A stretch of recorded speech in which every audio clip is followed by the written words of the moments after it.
하나님 말씀은 에베소 5장 14절부터 17절까지 말씀입니다. 함께 읽도록 합니다. 그러므로 이르기를 잠자는 자여 깨어 죽은 자들 가운데서 일어나라. 그리스도께서 너희에게 비추이시니라 하셨느니라.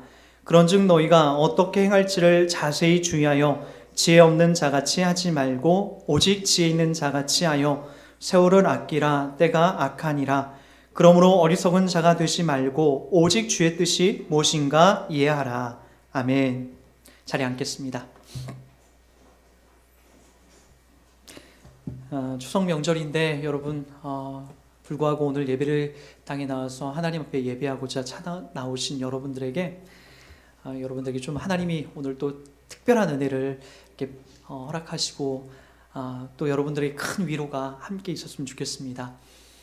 저도 그 금요일 저녁에 시골에 좀 다녀왔어요. 시골에 다녀와서 이제 어제 오후에 이렇게 다시 이제 안양으로 돌아오게 됐는데, 고향에 가면은 저희 아버지와 이제 어머니가 같이 이제 합장돼 있는 그 묘지를 이렇게 가게 되는데, 가다 보면은 제가 어렸을 때 그 꼭 함께 이렇게 놀았던 그 갯고랑이라고 하는 그 이렇게 천이 있어요. 그게 이제 사실 바다하고 연결되어 있어서 민물 때가 되면 그 바닷물에 의해서 역류해서 이제 물이 많아지는 그런 곳이었는데, 그러다 보니까 종종 참 위험한 일들이 이렇게 생기기도 했어요. 거기를 지나가다 보니까 예전에 그 생각이 한 번 더 떠오르는 거예요. 그 이제 친구들끼리 이렇게 장난을 하다가 저는 이제 뭐 반대편에서 이 개울물 그 천이 있는 그 반대편에서 이렇게 수영을 하고 있었고, 친구들은 이제 반대편에 이제 있었어요. 어렸을 때니까 뭐 목 정도 되는 그 깊이였기 때문에 내려가는 물이 이렇게 이제 까치발을 쓰고 들어가면 안전하게 이제 반대편으로 갈 수 있었는데, 어떤 문제가 생기게 됐냐면은 이제 갑자기 이제 민물이 물려오는 거예요. 사리 때 그럴 때. 그래서 이제 물이 갑자기 밀려와서 이제 겁나서 어떻게 할 수 없는 거죠. 뭐 초등학교 2학년 뭐 3학년 아주 키 작은 애니까 막 물이 올라오는 걸 보고 겁나기도 하고, 그러다가 이제 가만히 벌벌벌 떨고 있었어요. 함부로 이제 건너갔다는 물에 휩쓸려서 내려갈 것 같고, 물은 더 깊이 차오르고, 그러던 찰나에 친구들이 때마침 그 근처에 이제 저희 아버지가 계셨어요. 아버지를 이렇게 지나가시던 아버지를, 그 근처에 계시던 아버지를 불러가지고 지금 남석이 저기 빠져 죽으려고 한다고, 물 때문에 지금 못 나오고 있다고 그 얘기를 막 하셔서, 아버지가 이제 저보다 이제 키가 훨씬 이제 그 당시에 크셨으니까요. 아버지가 막 그냥 옷을 막 대충 막 위에 하나만 벗더니 막 물을 건너서 막 오시는 거예요. 물이 막 올라오는데도 아버지의 거의 뭐 귀까지 이렇게 다 차던 그 찰나에 반대편에 있는 저를 아버지가 그냥 확 끼는데, 그냥 이렇게 나 잡아라 정도가 아니라 아버지가 그냥 옆구리에 저를 확 끼더라고요. 끼고 저는 아버지를 꼭 잡고, 왜냐하면 제가 아버지를 잡고 갔으면 그 물살에 의해서 저는 아마 이제 이렇게 떨어져 나갔거나 그랬을 거예요. 아버지가 저를 옆구리에 확 끼더니 반대편으로 이제 아버지가 까치발 써서 이렇게 나오시더라고요. 나와서 보니까 아버지가 저를 얼마나 많이 꽉 잡았는지 뭐 아버지의 손자국도 이렇게 나고 있고요. 이 순간 그 근처에 아버지가 없었다면 저는 거기에서 이제 빠져 죽었겠구나 라고 하는 그런 아주 큰 충격을 그때 한번 받게 됐죠. 그러면서 이제 예수를 믿기 시작하면서 하나님께서 우리를 향한 그 구원도 전 똑같다라는 생각을 갖게 됐습니다. 에베소 2장 8절에도 나오지만 하나님께서 우리에게 이 사도 바울을 통해서 전해준 말씀이, 너희는 그 은혜에 의하여 믿음으로 말미암아 구원을 받았으니 이것은 너희에게서 난 것이 아니요 하나님의 선물이다 라고 얘기합니다. 아버지를 내가 잡은 것처럼 느껴지지만, 그 물살에서 아버지를 내가 잡은 것처럼 보이지만 아버지가 그곳에 찾아오지 않았고 아버지가 날 옆구리에 끼지 않았다면 저는 그냥 그 물살에 그냥 빨려서 흘러져 나간다고요. 간혹 우리가 얻은 구원이 가끔은 이제 우리가 그렇게 착각을 할 때가 많아요. 내가 뭔가 하나님 앞에 참 구원받을 만한 자격이 있기 때문에, 내가 하나님 앞에 뭔가 구원받을 만한 어떤 노릇을 했기 때문에 내가 구원받았다라고 이렇게 착각을 담아낼 때가 되게 많아요. 근데 여러분 정작 여러분들의 상황과 처신을 보면 마치 어느 무인도에 고립돼서 도저히 물살이에서 빠져나갈 수 없는 그 상황에 그 누군가가 와서 여러분을 붙잡고 구해낸 격이 되는 거죠.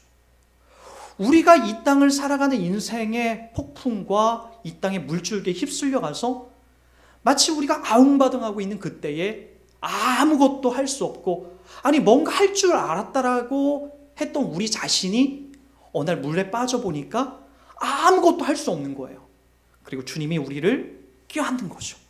그게 바로 우리가 만들어내지 못한 하나님이 찾아오셔서 십자가에 못 박혀 죽으시고 부활하신 주님의 이 찾아오심의 은총이 우리 가운데 임했기 때문에 이것이 가능하다는 거죠. 여러분, 그런 면에서 여러분들이 꼭 하나 이렇게 마음속에 좀 안위하셔야 될 것이 하나 있어요. 여러분들이 지금 예수를 통해서 구원받을 만한 자격이 없다라는 것, 사실은 저도 저 자신을 보면 잘 알고 여러분들도 여러분 자신을 보면 잘 알 겁니다. 아직도 술이나 담배나 또는 여러분의 성격상 여전히 다혈질적인 막 이런 폭로가 막 나오게 되고, 감히 누구한테 얘기하지 못한 여러분의 부끄러운 치부들이 일상을 살다 보면 매일같이 나온다라는 것 여러분 잘 아실 거예요. 그렇기 때문에 여러분, 어떤 사람들은 이거 고친 다음에 나 예수 믿을게 그렇게 얘기하는데 그건 틀린 거예요. 이거 고친 다음에 예수 믿는 게 아니라 예수님이 위기에 처했고 아무것도 할 수 없는 우리를 그냥 끌어안으신 거예요.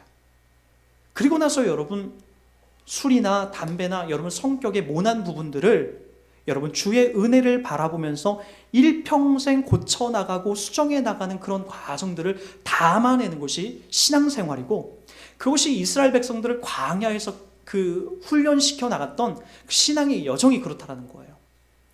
여러분, 오늘 우리가 이제 세계에서 가장 어느 한 사람의 어떤 성공학을 다루는 책 중에 가장 많이 팔렸던 책이 뭐냐면은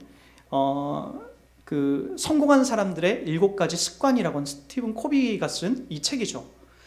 아마 저도 이제 뭐 어떤 훈련을 받고 그럴 때마다, 특히나 뭐 제자 훈련이나 이런 거 할 때마다 이 스티븐 코비의 책을 목사님들이 적극적으로 다 이렇게 추천을 해요. 그 내용에 이제 보면은 7가지가 쭉 나와요. 자신을 주도하라. 끝을 생각하며 시작하라. 소중한 것을 먼저 하라.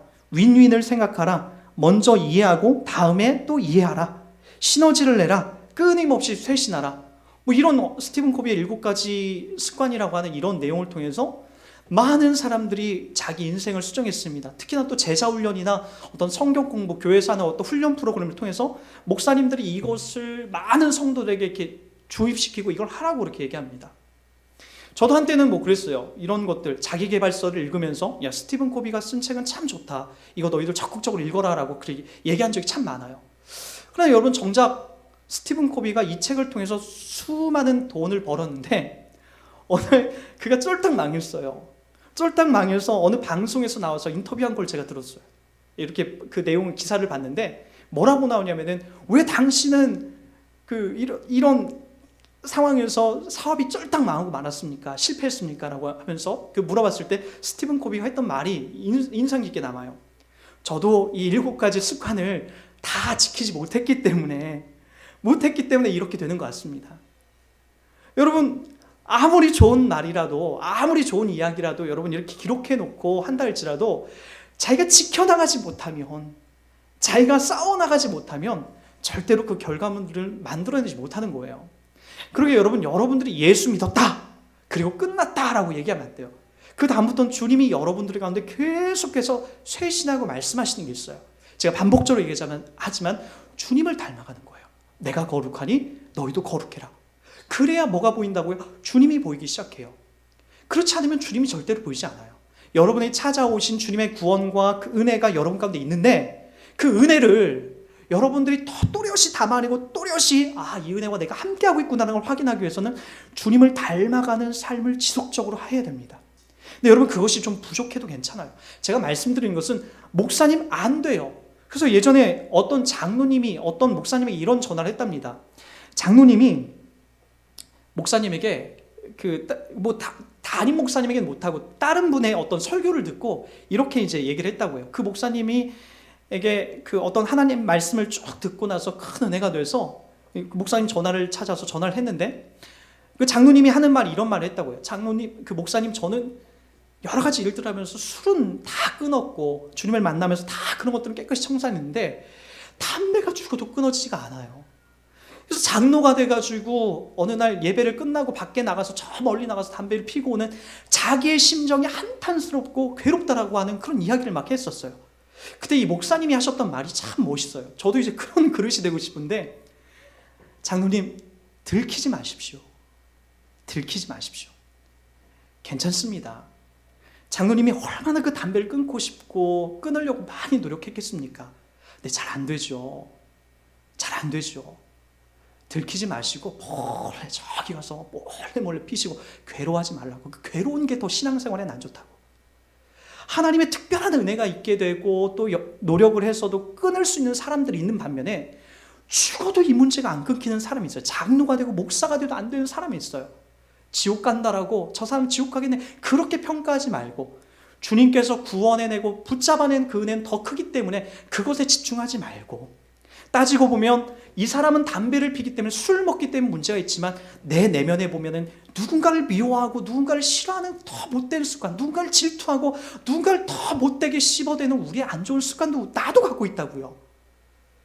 그러기에 다른 사람들이 표면적으로 드러난 그것에 우리가 마음 아파하고 그것에 위해서 막 뭐라고 이상한 말을 쏟아내지 말고, 기도해주고 기다려주고 용서해주고 또 참아내고, 오죽했으면 저 숨어서 저쪽 가서 담배를 필까라고 하는 그런 넓은 신앙생활을 감당해내는 게 우리들에게 주님이 주신 그릇의 양이라고요. 여러분들이 여러 가지 삶에 있어서 행동이나 삶이 참 멋있고 예쁘고 모든 것이 깨끗하다라고 하면은 주님 앞에서 자랑할 것이 있을 거예요. 그래요, 하나님이 나를 정결하고 깨끗하니까 날 구해냈겠지 라는 그런 마음이 있을 텐데, 우리가 구원받을 때의 모습을 보면은 다 형편없고 다 부족한 모습들을 갖고 있었다고요. 그러게 여러분, 이제는 우리가 어떤 삶을 지향해야 되냐면은 상대방의 죄 짓는 모습을 보면서 우리가 인내하고 기다려주고 기도해주는 모습을 갖되, 비방하고 욕하고 저 사람보다 내가 더 우월하다라는 그런 우월의식 속에 사는 그 자세는 우리가 꺾어버려야 한다는 거죠. 에베소는 계속해서 그 이야기를 해요. 주님이 너희를 구해낸 것을 봐라. 너희가 잘났기 때문에 구해낸 게 아니지 않느냐. 술 먹고 담배 피고 그 이상의 짓을 해도 하나님이 찾아오셔서 너희들에게 구해내지 않느냐. 그게 주님의 사랑이다. 너희들 그 사랑받고 있지 않느냐. 그 사랑받은 자답게 옆에 있는 동료, 아직은 유치원생과 같은 미약한 믿음을 갖고 있는 그들을 기다려주고 인내해주고 버텨주고 그를 위해서 기도해주고 그를 위해서 너희들이 참아줘라. 그를 위해서 사랑해. 그것이 우리들에게서 주님이 향하신 그 사랑의 양이다. 그 깊이다. 우리들도 그렇게 감내해놔라 라고 이야기하는 겁니다.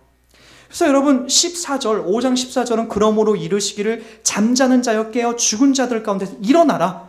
그리스도께서 너희에게 비추시니라 하셨느니라. 지난번에 이 빛이라는 것이 포스라고 얘기하지 않았습니까? 포스가 우리 가운데 비춰나니까 우리가 죽은 자가 아니라 살아난 자가 됐다고요. 살아서 생동감 있는 자가 됐다고요. 그래서 그 전에 우리가 지었던 행동, 그 전에 가졌던 우리 본능적인 판단, 그런 것들을 접어내고 주님이 주신 새로운 DNA를 가지고 누구를? 내 가족과 내 옆에 있는 동료를 우리 가운데 초대하고 그리고 그의 손을 잡아주고 그와 함께하는 삶을 살아가는 것, 그것이 바로 이 포스, 이 빛에 참여하고 있는 자들의 삶이라는 거죠. 목사님 잘하세요? 라고 그렇게 질문하면 저도 자신 없습니다. 많이 자신 없습니다. 그러나 분명한 것은 이런 것들은 저에게 큰 변화가 와요. 예전에는 차를 몰고 나가면 누가 나를 추월하면, 누가 나를 건드려, 차 속에 타면 내가 왕이 되는 것 같아요. 차 속에 타면 내가 주인인 것 같아요. 그리고 누가 감히 날 끼어들어? 내가 가는 길 누가 막어? 라고 하면서 다시 저도 추월을 해서 그냥 앞으로 질러야 속 시원했는데, 요즘에는 그런 것들이 잦아들어요. 내 안에 주님이 계시구나. 내 안에 나는 세상 사람들과 다른 하나님의 거룩한 자녀구나 라고 하는 이 신분의 변화를 확인하고 하나님이 원하시는, 기뻐하시는 그 마음이 무엇일까, 그 행동이 무엇일까, 그것을 지속적으로 고민하게 되고 생각하게 되는 거죠.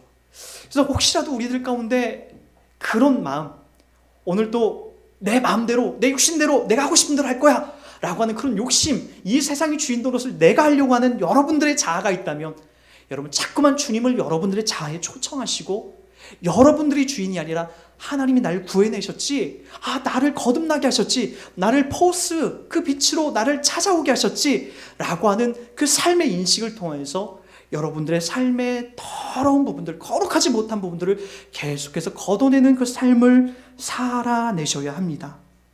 15절은 이렇게 또 진행을 하죠. 그런즉 너희가 어떻게 행할지를 자세히 주의하여 지혜 없는 자같이 하지 말고 지혜 있는 자같이 하라 라고 얘기합니다. 보십시오. 계속해서 그 얘기하는 거예요. 너희들 포스가 됐으니까, 거듭났으니까, 빛에 참여한 거룩한 백성이 됐으니까 이제는 어떻게 할래? 어떻게 행할지를 자세히 주의하라고 고민해 보라는 거예요. 본능적으로 행동하지 말고, 하나님의 뜻에 대해서 너무나 쉽게 얘기하지 말고, 고민하고 또 고민하고 생각하면서 하나님의 뜻이, 하나님의 계획이 어디 있는지를 얘기하라는 거예요.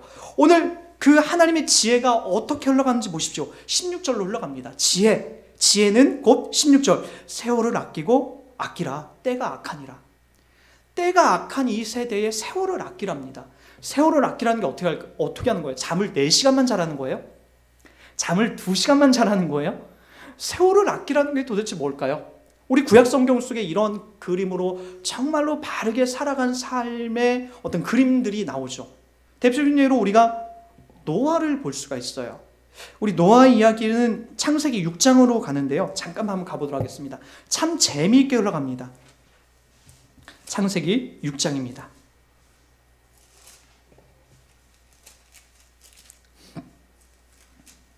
6장 5절부터 한번 보도록 할까요? 창세기 6장 5절, 여호와께서 사람의 죄악이 세상에 가득함과 그의 마음으로 생각하는 모든 계획이 항상 악할 뿐임을 보시고 땅 위에 사람 지으셨음을 한탄하사 마음에 근심하시고 이르시되 내가 창조한 사람을 내가 지면에서 쓸어버리되 사람으로부터 가축과 기는 것과 공중의 새까지 그리하리니 이는 내가 그들을 지었음을 한탄함이라 하시니라. 그러나 노아는 여호와께 은혜를 입었더라. 9절까지 읽습니다. 이것이 노아의 족본이라. 노아는 의인이요 당대의 완전한 자라. 그는 하나님과 동행하였으며 새 아들을 낳았으니. 이렇게 흘러갑니다. 우리 이 부분을 보면은 그 하나님에 대해서 우리가 참 이렇게 좀 오해하는 경우가 한 그림이 나와요. 야, 하나님도 무능한가 보다. 감히 하나님 앞에 제가 죄송합니다 이런 표현을 써서 하나님이 참 무능해 보인다. 사람을 만들어 놓고, 아니 그분이 후회하신다니, 아니 사람을 만들어 놓고 그가 세상을 심판하신다니, 이런 무능한 하나님이 어디 있나. 마치 여러분들도 마치 찰흙으로 멋진 집을 만들어 놓고 에이 마음에 안 들어 그냥 딱 엎어버리고 새로운 집을 만들어내는 것처럼 하나님도 마치 그런 하나님으로 여러분 보이지 않습니까? 근데 여러분 성경이 왜 이런 그림을 여러분을 보여주는지 아십니까? 하나님이 어떤 분이라는 거? 하나님도 화낼 줄 안다. 하나님도 질투할 줄 안다. 하나님도 성질 나신다. 누구 때문에? 너희들 때문에. 여러분 사람이 화가 나고 성질이 나고, 우리 자녀를 키우면서 매번 느끼죠. 자녀가 화가 나고 성질이 나는 것은 왜 그러죠? 내 뜻대로 아버지와 어머니의 뜻과 계획이 있는데 그 뜻대로 안 움직여줄 때마다 화가 나는 거죠. 하나님께서 사람을 만드시고 모든 소망을 만드시고 넌 나의 기쁨이야, 나의 생명이야, 나의 전부야 라고 만들어 놓으시고 하나님의 뜻대로 그들이 자라주길 바랬지만 그들은 하나님이 원하신 뜻대로 흘러가지 않고 자기들 야망과 뜻을 담아서 이 땅을 살아가고 맙니다. 그게 하나님의 우리를 향한 사랑의 반응으로 나옵니다. 또 하나 봐야 될 그림이 있습니다. 두 번째 그림은 하나님이 분명하게 다 끝내고 새로운 걸 만들어내지 않는다는 거예요. 노아와 그의 7 식구는 구해내신다는 거예요. 이 세상의 모든 암수 동물 한 쌍씩을 노아 방주 배에다가 초청을 하신다는 거예요. 하나님이 다 끝내고 다 죽이는 것이 아니라 우리 사람을 향한 하나님의 그래도 사랑과 구원의 은총을 허락하시고 하나님이 우리를 향한 실망은 하셨지만 우리를 구해내신다는 거예요. 그러나 하나 더 중요한 그림이 이 안에 있습니다. 하나님께서 노아를 불러내서 방주를 만들어라 얘기합니다. 방주를 몇 년 동안 만드신지 아시죠? 120년 동안 만들어냅니다. 120년 동안 어디에서 만든지 아십니까? 바닷가 근처가 아니라 산속 높은 곳에서 만들어내요. 그러고 나서 어떤 일이 벌어지게 되죠? 진짜 120년 뒤에 비가 와요. 비가 얼마나 오는지 아십니까? 비가 40일 동안 밤낮으로 내리기 시작합니다. 그리고 그 비는 이 땅 가운데 얼마나 찾아있냐면 정확하게 375일 만에 노아가 문을 열고 하늘의 문을 열고 바깥으로 나오기 시작합니다. 375일 동안 노아는, 그리고 노아의 7 식구는 그 방주에 타고 있어요. 그러나 우리가 여기서 하나 알아야 될 그 노아가 하나님 앞에 참 잘했기 때문에 노아가 하나님부터 구원받았다라고 얘기하기에 앞서서 우리가 8절 말씀 한번 보세요. 그러나 노아는 여호와께 뭘 입었더라? 은혜를 입었더라. 그래서 순종의 자리로 가요. 9절. 이것이 노아의 조건이라. 노아는 의인이요 당대의 완전한 자라. 그는 하나님과 동행하였고. 의롭다 하심을 입은 다음에, 하나님 앞에 입은 다음에, 그 다음에 방주를 만들고 하나님과 동행하는 삶을 시작합니다. 여러분, 우리도 마찬가지죠. 의롭게 되는 것이 우리가 하나님부터 입는 거라고 했죠. 제가 거듭났다라는 의미가 하늘로부터 우리가 입었다라는 의미가 아닙니까? 그러니까 이 땅에 있는 것을 만들어낼 수 없는 거예요. 거듭났다, 하늘의 생명을 덧입었다라고 하는 그 의미 아닙니까? 이 땅에서 우리가 입었다라는 것이 아니라 하늘의 생명을 입었다. 그래서 우리는 거듭난 자예요. 저 하늘의 것으로 거듭났기 때문인 거죠. 여러분, 우리가 그렇게 흘러가는 거예요. 노아도 입은 거죠. 하나님으로부터 노아가 의롭다라고, 노아는 여호와께 은혜를 입었다라고 나와요. 하나님 앞에 받은 거죠. 노아가 찾아낸 것이 아니라 입은 거예요. 그리고 나서 노아가 순종의 자리로 흘러간다고. 우리도 마찬가지로 똑같지 않습니까? 하나님 앞에 은혜를 입어서 순종의 자리로 흘러가잖아요. 하나님으로부터 출애굽해서 하나님 앞으로 은혜를 받아서 광야의 생활을, 순종을 요구받지 않습니까? 이 삶을 여러분들이 담아내는 건데, 자 보십시오. 노아에게 준 그 하나님이 만들라고 얘기해요. 14절에 보면 너는 고르페 나무로 너를 위하여 방주를 만들되 그 안에 칸들을 막고 역청을 그 안팎에 칠하라. 내가 만든 방주를 이러하니 그 길이는 300규빗.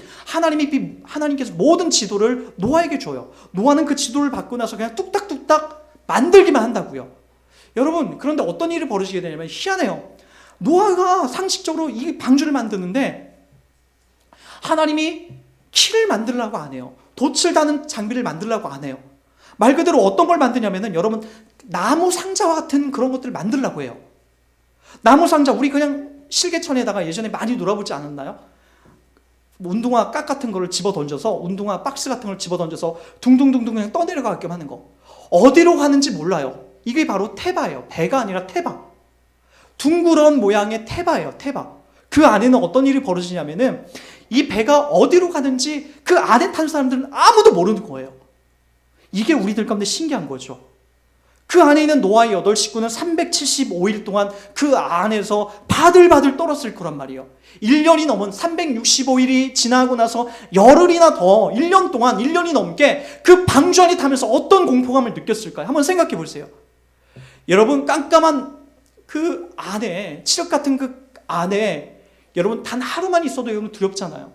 375일 동안 그 방주 안에 밖에선 요란한 폭풍 소리가 몰라치는 그 상황에서 이 안에 탄 사람이 얼마나 무섭겠냐는 거예요. 그리고 이게 과연 어디로 올라갈까? 어디로 갈까? 우리 다 죽는 거 아닐까? 그 안에서 얼마나 많은 고민과 염려가 그 안에 있었겠냐는 거예요. 근데 여러분, 신기하게도 그 배가 375일이 되어 정박하여서 딱 정박한 곳이 어디냐면은 아라랏산이에요. 아라랏산. 신기하게도 아라랏산에 그 배가 정박을 해요. 그리고 나서 거기에서 끝날 것 같은 그들의 생명이 다시 연장해 나갑니다. 여러분, 노아 방주에 탄 사람들의 이야기가 그 우리들의 이야기 아닙니까? 우리도 지금 예수라는 방주 안에 타서 어디로 가는지 몰라요. 도대체 나의 인생이 지금 어디로 흘러가는 걸까? 아니, 내가 지금 예수 믿는다는 것, 어느 정확한 목적지가 있어 보이지가 않아요. 여전히 여러분 현실은 아침에 일어나면 설거지를 해야 되고, 아침에 일어나서 밥을 먹어야 되고, 화장실에 가야 되고, 매번 예수 믿기 전과 예수 믿은 후와 똑같아요. 아니, 이거 거짓말 아니야? 예수 믿는다는 이 삶이 과연 진짜야? 뭔가 아무런 변화가 별로 없잖아요. 노아의 식구들도 그랬다고요. 아니, 그의 현실과 처지는 더 심각했고 더 무서웠다고요. 바깥에서는 요란한 파도와 바람과 괴로움, 어디로 가야 될지 모르는, 자기가 운전해서 갈 수 있으면 얼마나 좋아요. 도시라도 달려서 그래 우리가 어느 섬으로 가자라고 하면 얼마나 좋아요. 아무것도 모른다고요. 온통 모든 것이 다 맡겨지고 하나님이 이 태발을 만들라고 그렇게 설계도로 내려줘요. 얼마나 그것이 무섭겠냐는 거예요. 우리의 인생도 똑같이 흘러가요. 예수 믿는다라고 하는 그 인생이 우리가 돛을 달고 우리가 키를 달아서 운전해서 어디를 향해서 가는 게 아니에요. 우리는 가끔가다 그런 식으로 하나님의 뜻을 이해해요. 내가 운전해서 내가 돛을 달아서 오늘은 하나님 앞에 내가 다른 사람을 도와주고 또 누군가에게 내가 의로운 말을 하는 것이 하나님의 뜻이겠거니 하고 또 내가 새로운 사업장을 여는 것이 하나님의 뜻이겠거니 하고 내가 키를 쥐고 내가 돛을 달고 내가 운전해서 가요.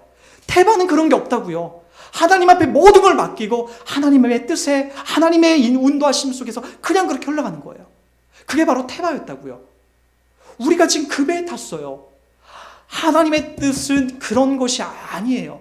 오늘 우리가 세월을 아끼라 그러면서 그 다음 절에 나오듯이 하나님의 뜻이 무엇인지 너희는 분별하라고 얘기하는 그 의미 속에서 우리가 확인해 보는 것은 단순히 우리의 계획과 우리의 뜻이 과연 어디에 있을까라고 하면서 내가 앞서서 흘러가는 그 계획과 뜻이 나의 계획이 아니라 하나님 앞에 모든 걸 맡기는 거예요. 모든 걸 내어 맡기는 거죠. 그러나 우리 가운데 이 노아가 했던 하나님 앞에 가장 중요한 게 뭐였냐면은 자기의 하루를 성실하게 살아내는 거였어요. 자기의 하루. 내일이 아니에요. 오늘을 사는 거예요. 오늘을. 노아는 120년 동안 숲속에서 산 위에서 배를 만듭니다. 아마 이런 소리도 들었을걸요. 저 미친놈. 하늘이 저렇게 맑은데 무슨 비가 온다라고 저 배 위에서 저 정신 나간 거 아니야? 노아는 그 소리를 숱하게 들었을 거예요. 여러분들도 듣죠? 이 명절날 저 미친 거 아니야? 가족끼리 모여서 차례를 지내고 함께 송편을 먹고 즐겁게 놀아야지. 저 미친 거 아니야? 왜 지금 교회 가서 저 모양 저 꼴로 있어? 그런 소리 여러분 듣죠? 우리가 들었던 상황과 현실이 똑같더라고요. 그런데 오늘 우리는 하나님이 주신 오늘을 사는 거예요. 누구에게 초점을 맞춰서? 하나님께 맞춰서. 그게 바로 뭐냐면 세월을 아끼라는 거예요. 그게 바로 하나님 앞에 초점을 맞춰서 사는 것, 그거예요. 내일을 살고 싶다고요? 성경은 그걸 우리들 가운데 얘기하지 않습니다. 오늘 우리 한번 마태복음으로 가보도록 하겠습니다. 마태복음 6장, 우리 이 부분 보고 전체적으로 정리하도록 하겠습니다.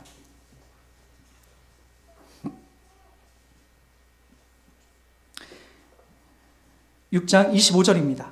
그러므로 내가 너에게 이르노니 목숨을 위하여 무엇을 먹을까 무엇을 마실까 몸을 위하여 무엇을 입을까 염려하지 말라. 목숨이 음식보다 중하지 아니하며 몸이 의복보다 중하지 아니하냐. 공중의 새를 보라. 심지도 않고 거두지도 않고 창고에 모아 들이지도 아니하되 너희 하늘 아버지께서 기르시나니 너희는 이것들보다 귀하지 아니하냐. 너희 중에 누가 염려함으로 그 키를 한 자라도 더할 수 있겠느냐. 또 너희가 어찌 의복을 위하여 염려하느냐. 들의 백합화가 어떻게 자라는가 생각하여 보라. 수고도 아니하고 길쌈도 아니하느니라.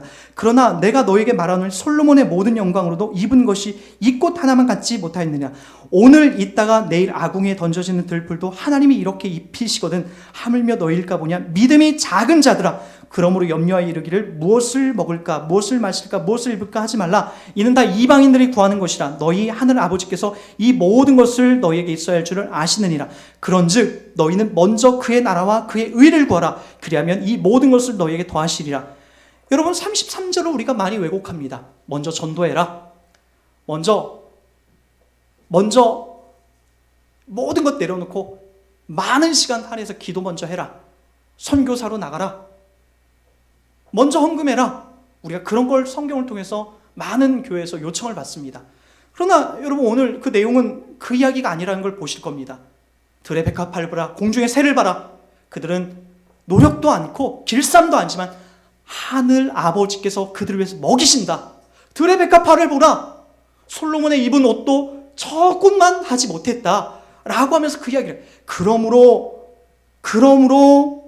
염려의 일을 무엇을 먹을까 무엇을 마실까 무엇을 입을까 하지 말라. 이는 다 이방인들이 고민하는 거다. 내일 일을 위해서 염려하지 말라. 하늘 아버지 너희 아버지께서 너희에게 입히시고 먹이실 것이다 라고 하는 걸 얘기합니다. 그러므로 너희는 먼저 그의 나라와 일을 구하라. 내일 일을 염려하지 말고 오늘 걸 구하라고 하는 거예요. 오늘 거.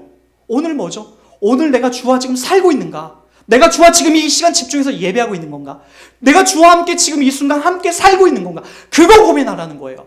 내가 선교사로 나가야 되는데, 내가 주를 위해서 40일 금식 기도해야 되는데, 그 문제가 아니라고요. 내가 지금 수백 명을 전도해 데려와야 되는데, 그게 아니라고. 어디 성경에 그렇게 흘러갑니다. 그게 아니라 내일을 염려하지 마라. 너희들 먹이시고 입히신다. 걱정하지 마라. 하나님 돌보신다. 이거 의심하지 마라. 내일 염려하는 건 이방인들이 하는 거다. 너희들은 하나님께서 먹이신다. 들의 백합화도 공중의 새도 하나님 먹이시는데 너희들이 무엇 때문에 염려하나 고민하느냐. 그러므로 먼저 그의 나라와 그의 의를 구하라. 오늘을 살아라.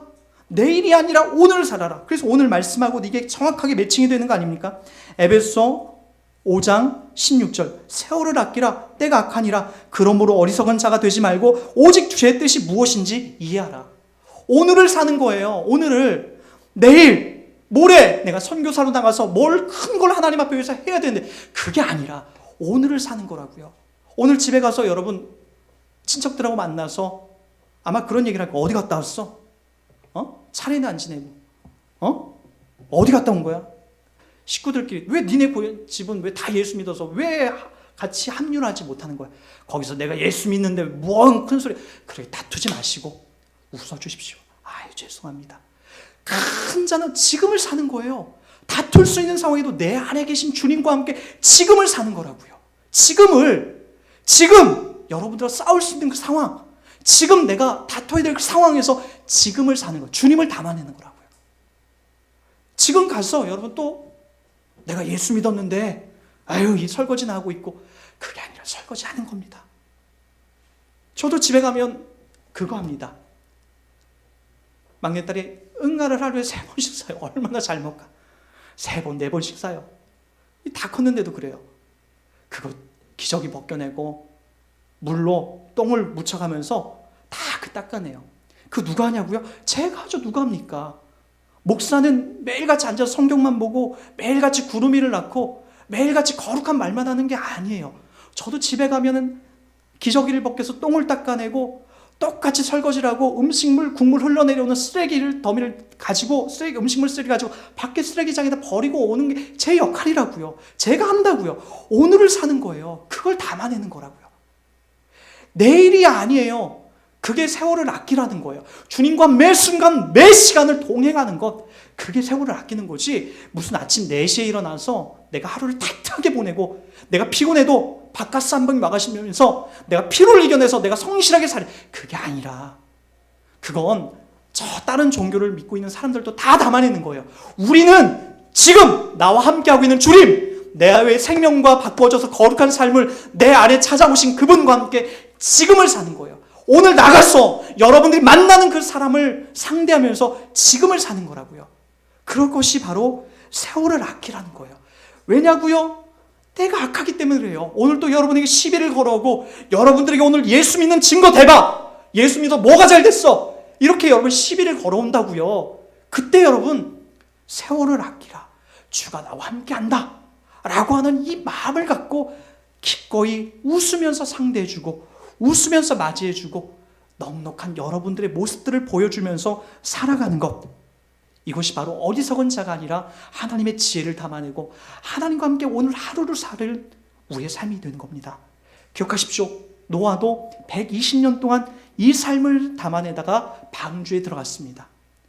우리도 매일같이 누군가가 참 쟤 웃긴다, 참 쟤 재수없다, 참 쟤 예수 믿더니 이상해졌다, 뭔 저런 애가 다 있냐 라고 그런 소리가 들린다 할지라도 여러분, 주와 함께 기꺼이 동행하는 이 삶을 양보하지 마십시오. 그 안에 영원한 기쁨과 행복, 여러분에게 찾아오는 주의 넉넉하신 은혜가 있다는 걸 기억하시면서 오늘 또 기꺼이 이 중추절 이 삶을 담아낸 여러분 되길 주의 이름 부탁드리겠습니다.